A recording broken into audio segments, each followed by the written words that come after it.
नमस्कार बच्चों, कैसे हैं? मैं आशा करता हूं कि आप स्वस्थ और अच्छे होंगे।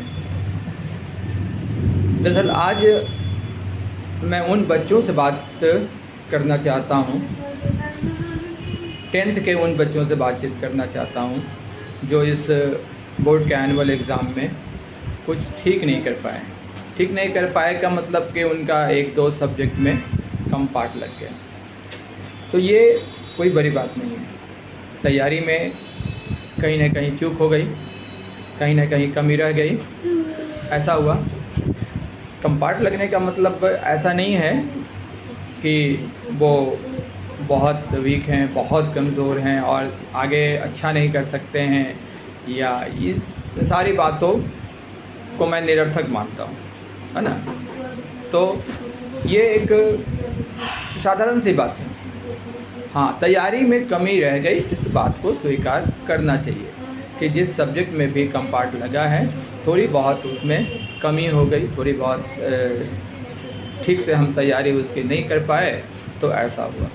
ये कोई बड़ी बात नहीं। तो उसके लिए तो हमारे पास कम पार्ट का मौका है भी, है ना, और उसमें अभी समय भी है, महीने भर का भी समय है और महीने भर कम नहीं होता है। बस अभी से उनको जागरूक हो जाना चाहिए, अभी से उनमें लगन और मेहनत की जो चाहत है ना, वो बढ़ जानी चाहिए। मेहनत की चाहत, मेहनत तो बहुत कड़ी, मेहनत के अलावा कोई रास्ता नहीं है, हार्ड वर्क का कोई ऑप्शन है ही नहीं। तो मेहनत में कमी हो गई, तो इस बार महीने भर का मेहनत बेकार नहीं जाएगा। महीने भर के मेहनत कर, खासकर मैं मैथ के बच्चों से बातचीत करना चाहता हूँ कि महीने भर के समय में ही मात्र 5 क्वेश्चन का टारगेट बना लें, 5 क्वेश्चंस डेली, हर दिन। तो 4 से 5 क्वेश्चन को भी अगर कर लेते हैं तो इस महीने भर में हमारे पास क्वेश्चन का एक अच्छा कलेक्शन हो जाएगा, ठीक है। और हम जितने भी वैरायटी हैं, एक सेट में जितने भी तरह के क्वेश्चन पूछे जाते हैं, बस करना सिर्फ इतना है कि जिस क्वेश्चन को भी हम कर रहे हैं ना, उसको बहुत मन से करें, काफ़ी डीपली करें, उसके कॉन्सेप्ट को समझते हुए, उसके प्रोसेस को समझते हुए, उससे रिलेटेड फार्मूलाज को समझते हुए, और इस तरह से तैयारी करें। दोबारा करने का तो समय है नहीं उनके पास, ये तो स्पष्ट बात है।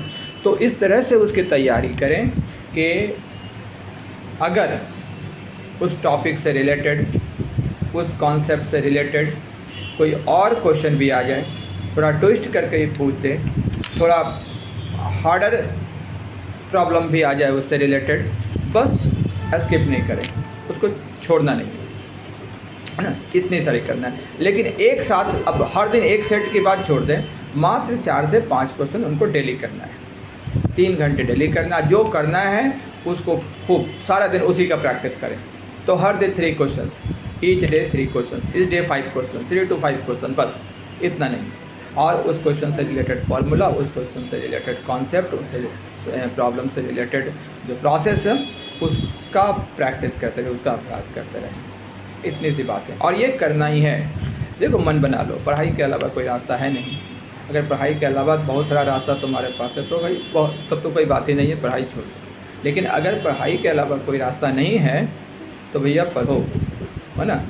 हार्ड वर्क और मेहनत तुम्हें वो करना पड़ेगा, है ना। तुम्हारे टीचर, तुम्हारे पेरेंट्स, सबके सब सपोर्ट में तुम्हारे हैं पूरी तरह से, है। लेकिन और तुम में एबिलिटी भी है। सबसे बड़ी बात हम बता रहे हैं ना कि एबिलिटी तुम्हारे भीतर है। तुम अपनी एबिलिटी को खुद नहीं पहचान रहे, बस यही कमी है।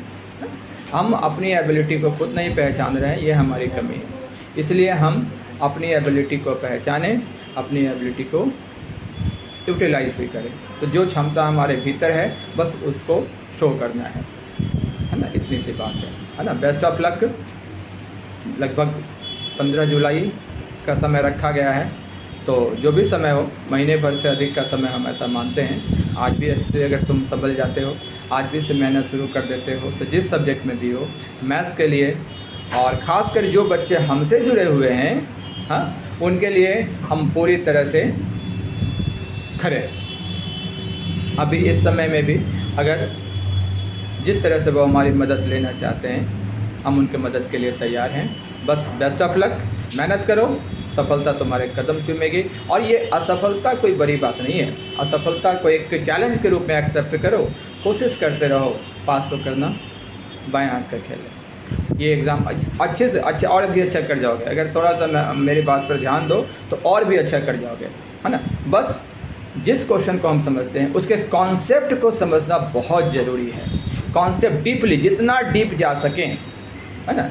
जो भी टीचर तुमको पढ़ा रहे हैं, जिस कोचिंग से तुम जुड़े हुए हो, बस उसके अपने टीचर को बोलो कि भैया जितना डीपली हमको बताना है, जितना ट्विस्ट करके बताना है, एक क्वेश्चन पर इतना समय दीजिए कि उससे रिलेटेड हम कोई भी चीज़ छोड़े नहीं, है ना। चाहे फॉर्मूला हो, प्रोसेस हो, कॉन्सेप्ट हो, है ना। इतना उसको समझाइए, एक क्वेश्चन, मात्र एक क्वेश्चन को लेकर इतना डिस्कशन कीजिए कि फिर उस क्वेश्चन को हम मतलब एग्ज़ाम में क्या, एग्ज़ाम के बाद पूरे जीवन भर नहीं भूलें।